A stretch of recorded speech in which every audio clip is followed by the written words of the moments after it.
You might think it's because we're super close or best mates, but the real reason is just that he doesn't have any other friends. I am what you would call a last resort. I mean, those guys over there, I mean, they're just here for free food. So growing up, me and Ben have had slight reverse roles. I was, and probably still am, a bit of a tomboy. However, Ben grew up to be a bit more feminine than the average man. Now, my parents first noticed this occurrence at birth. You see, when Ben was born, the nurses had trouble distinguishing whether Ben was in fact a male or a female. The nurses searched for hours to try and tell the sex of the baby, but when they just couldn't find anything, in their words, it was just too small. In the end, after hours of searching, it did turn out Ben was in fact a male.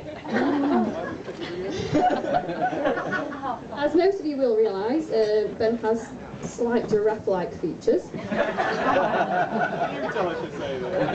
Now, because Ben lacked in certain masculine areas, he had to compensate for this somehow. Unfortunately for Ben, the growth didn't happen where he expected.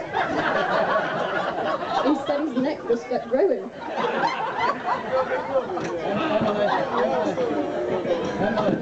In Ben's defence, I've showered at squash with Ben. Quite alright in certain places.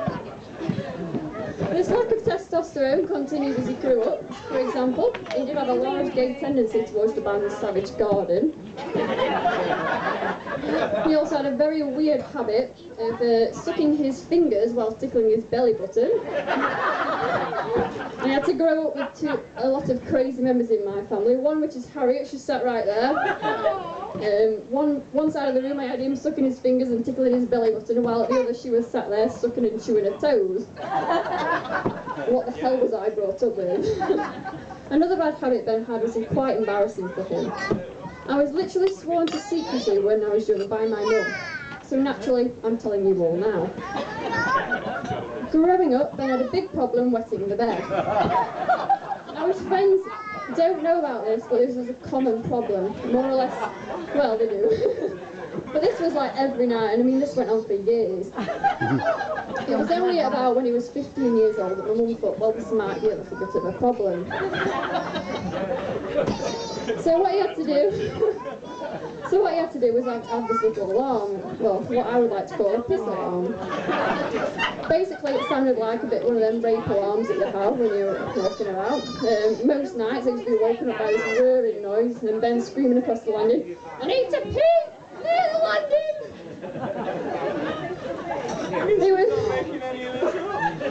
He was so embarrassed by this and didn't tell anyone. Obviously, still wetting the bed as a teenager isn't exactly cool. Now, this went on for some time, and I'd love to say that he grew out of it, but it's quite often he still wakes up in his own piss. So Steph have come up with a little solution to Ben's problem.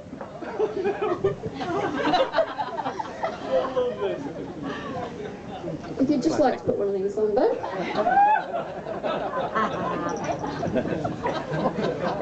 I don't know.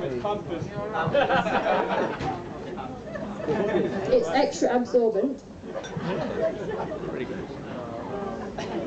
When eventually Ben did grow up, he did want to be a vet. Oh, look at that. Naturally, he failed. Then he went to university to do sports. Failed. Then he went to do his first year at university again. Oh, he failed again. Then eventually became a manager in a pub and failed. So finally did decide to go back to uni again to be a teacher. And again failed. Unfortunately, he did have to move back home and came to work where I worked. I literally just couldn't get rid of him. So for a while we did think Ben was a lost cause, but then eventually he met Steph. And I would like to take full credit for Ben and Steph. I did in fact set them up. Stella and Mark, you're very welcome.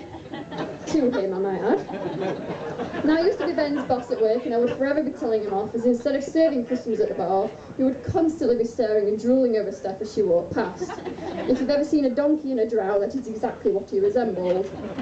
The night they finally got together, we went to an 18th birthday party, and Steph actually threw up in the back of my car. It was a perfect start to the relationship. Now, speaking about Steph being sick, I want to warn you all about a serious problem Ben has. Ben did, and still does in fact, have this natural instinct that when he walks into a room he passes wind. And when you actually think it's an illness that you just cannot control. When it comes out, I mean, it's actually vile. It can actually cause physical sickness. So Steph, because I'm worried about you, and you are prone to nausea, I've devised a cunning invention for you to wear.